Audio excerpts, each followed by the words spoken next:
Justru kamu mengisi hari-hari dengan teracuni pemikiran-pemikiran, kenapa kita tidak maju? Oh, karena kita memahami Islamnya salah. Itu racun-racun yang apa manfaatnya? Toh kamu memahami aja enggak kok sudah menyalahkan pemahaman orang. Kira-kira apa hubungannya antara kita tertinggal dengan kita mengikuti penafsiran ulama? Kalau kita mau berpikir waras dulu, kenapa kita mengikuti penafsiran ulama? Karena mereka kompeten di situ. Sama dengan kenapa kamu kalau sakit ke dokter? Karena mereka paham. Sama juga bahkan kenapa jika kamu ingin tahu matematika, kamu belajar ke guru matematika, bukan ke guru olahraga. Kamu mau paham Al-Quran, kamu belajar kepada yang ahli di bidang itu. Yang ahli di bidang itu, tingkat tertingginya adalah mereka yang sudah mencapai level mufassir, mampu mengurai kandungan Al-Quran. Kenapa ini mau dirongrong? Kenapa ini mau dipersoalkan? Lalu diposisikan sebagai alasan kita tidak maju. Saya jelaskan. Orang tidak maju, yang pertama adalah karena orang itu hanya ingin ada di zona aman. Ketika sudah ada di zona aman, sudah mati berpikirnya. Tidak punya uang, dia bekerja. Setelah bekerja, dia dapat pekerjaan, dia dapat gaji, sudah bisa kasih makan anak istrinya, itu dia sudah tenang di situ. Artinya berbeda semangatnya daripada ketika dia dulu belum kerja. Di mana zonanya tidak nyaman, lalu dia ada di zona nyaman,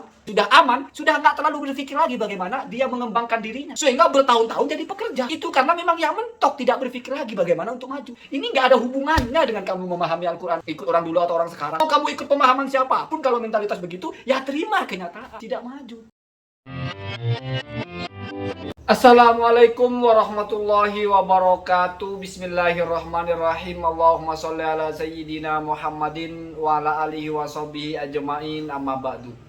Ja'alana min ahlil khairi was sa'adah fid dini wad dunya wal akhirah. Amin Allahumma amin. Ini saya berbicara tentang pemikiran-pemikiran orang-orang zaman sekarang atau youtuber-youtuber juga komentator-komentator zaman now. Mereka itu salah satu dari kesimpulan saya baca ada pernyataan-pernyataan bahwasannya kita ini tertinggal atau kita ini tidak maju karena kita terikat kepada tafsiran-tafsiran orang-orang zaman dulu dalam memahami kitab suci kita. Sehingga solusinya kalau ingin maju, maka kita tafsirkan dengan apa yang kita anggap relevan, tidak lagi terikat dengan orang-orang yang sudah menafsirkan sebelumnya. Karena Al-Quran itu bukan tafsirannya, Al-Qurannya ya teksnya itu. Sementara tafsirannya itu dari orang, yang dari Allah itu Al-Qurannya. Ya, saya punya pertanyaan menarik untuk mengomentari orang-orang seperti itu. Kira-kira apa hubungannya antara kita tertinggal dengan kita mengikuti penafsiran ulama? Kalau kita mau berpikir waras dulu, kenapa kita mengikuti penafsiran ulama? Karena mereka kompeten di situ. Sama dengan kenapa kamu kalau sakit ke dokter? Karena mereka paham. Sama juga bahkan kenapa ketika kamu ingin tahu matematika, kamu belajar ke guru matematika, bukan ke guru olahraga. Sama juga dengan ketika kamu ingin tahu tentang biologi, kamu belajarnya kepada guru biologi, bukan kepada guru les piano. Ini kan cara berpikir yang waras. Kamu mau paham Al-Quran, kamu belajar kepada yang ahli di bidang itu. Yang ahli di bidang itu, tingkat tertingginya adalah mereka yang sudah mencapai level mufassir, yaitu mampu mengurai kandungan Al-Quran. Kenapa ini mau dirongrong? Kenapa ini mau dipersoalkan? Lalu diposisikan sebagai alasan kita tidak maju. Saya jelaskan, orang tidak maju, ya, ini bisa kamu salahkan karena ini sudah menurut saya. Gitu. Yang pertama adalah karena orang itu hanya ingin ada di zona aman. Ketika sudah ada di zona aman, sudah mati berpikirnya. Orang tidak punya uang, mau menikah tidak punya uang, dia bekerja. Setelah bekerja, dia dapat pekerjaan, dia dapat gaji, sudah bisa kasih makan anak istrinya, itu dia sudah tenang di situ. Artinya berbeda semangatnya daripada ketika dia dulu belum kerja. Di mana zonanya tidak nyaman, lalu dia ada di zona nyaman. Ya sudah aman, sudah nggak terlalu berpikir lagi bagaimana dia mengembangkan dirinya. Sehingga bertahun-tahun jadi pekerja. Sampai pensiun jadi karyawan. Itu karena memang yang mentok, tidak berpikir lagi bagaimana untuk maju. Ini nggak ada hubungannya dengan kamu memahami Al-Quran, ikut orang dulu atau orang sekarang. Mau kamu ikut pemahaman siapapun, kalau mentalitas begitu, ya terima kenyataan, tidak maju. Orang jualan, dorong gerobak bakso, setiap hari dia jualan, dia sudah merasa cukup. Nggak terpikir untuk mengembangkan bagaimana dia punya toko bakso, ya. Bagaimana dia punya toko yang besar. Bahkan dia sudah bangun satu ruko jualan bakso. Tidak berpikir lagi bagaimana punya 2 ruko. Cukup sudah nyaman di situ, sudah menikmati, ya mentok di situ. Bukan karena dia memahami Quran dan tidak dengan tafsiran baru, bukan. Jadi mentality ini terikat dengan agama apapun. Mau orang Islam, bukan orang Islam, ya, Konghucu atau apa.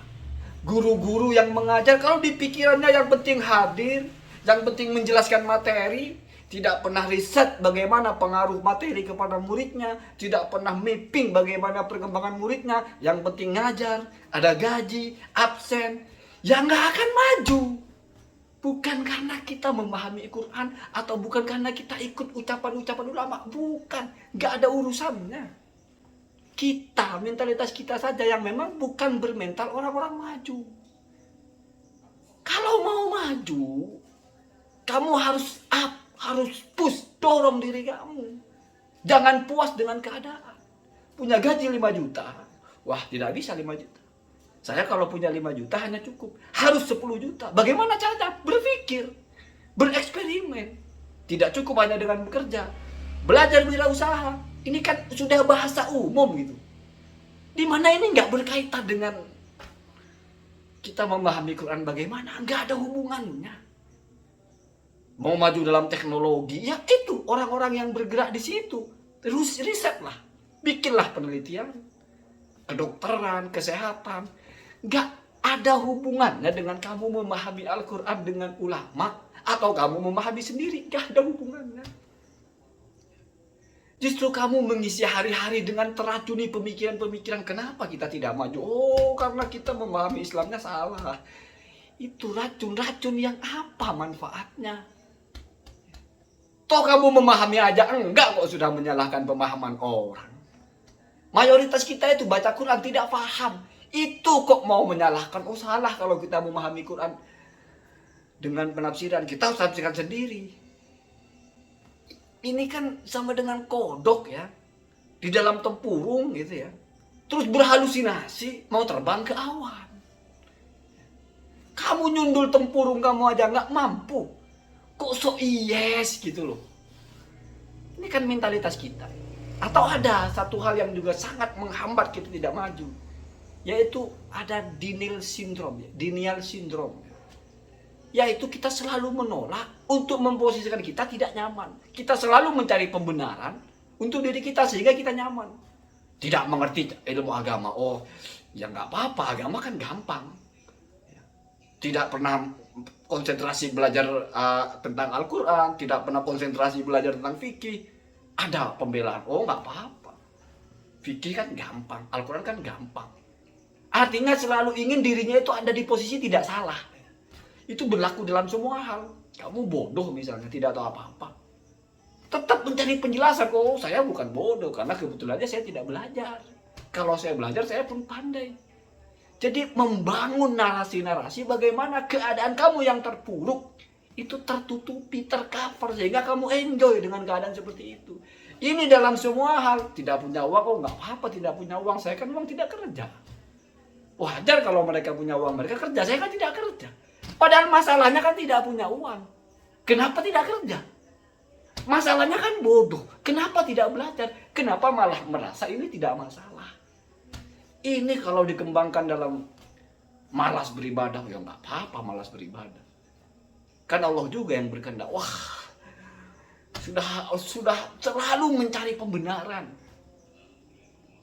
Ini yang menjadikan tidak maju justru. Kamu tertinggal, tidak maju, hidupnya monoton. Lalu ya wajarlah saya monoton, politik kita begini. Ya wajarlah saya tidak maju, negara kita begini. Wajarlah saya tidak maju. Akhirnya agama pula jadi korban. Oh, Al-Quran aja dipahaminya begitu, tidak bisa dipahami sendiri. Padahal coba silakan sekarang kamu pahami. Tidak akan juga kamu memahami. Baca aja malas kok. Bacot mau pahami Al-Quran sendiri. Bacot mau nafsiri Al-Quran sendiri. Ini kan hanya menjadi omong kosong.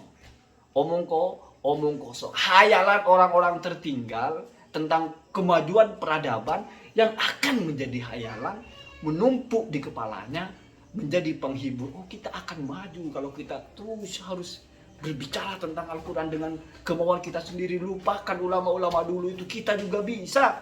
Kita punya kecerdasan. Kepala lu bau menyanyi. Kecerdasan. Baca aja A, I, U, kecerdasan. Ini saya bicara realitas. Banyak kita tidak tahu diri, paham saja tidak. Kok sudah berani merasa berhak berbicara banyak. Hanya karena kita tidak ingin dalam diri kita tuh ada insecure, ada rasa tertekan. Saya orang Islam kok tidak paham Quran, kok tidak bisa baca tafsir ulama, tafsirnya bahasa Arab, saya tidak bisa baca. Ngapain, itu kan tafsiran mereka. Kita juga bisa menafsirkan sendiri. Nah, dijawab dengan halusinasi.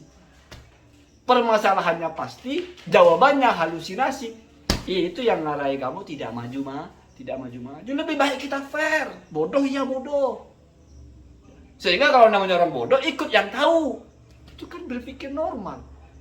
Ini kok mau dilawan terus biar maju. Semoga ada manfaatnya. Assalamualaikum warahmatullahi wabarakatuh.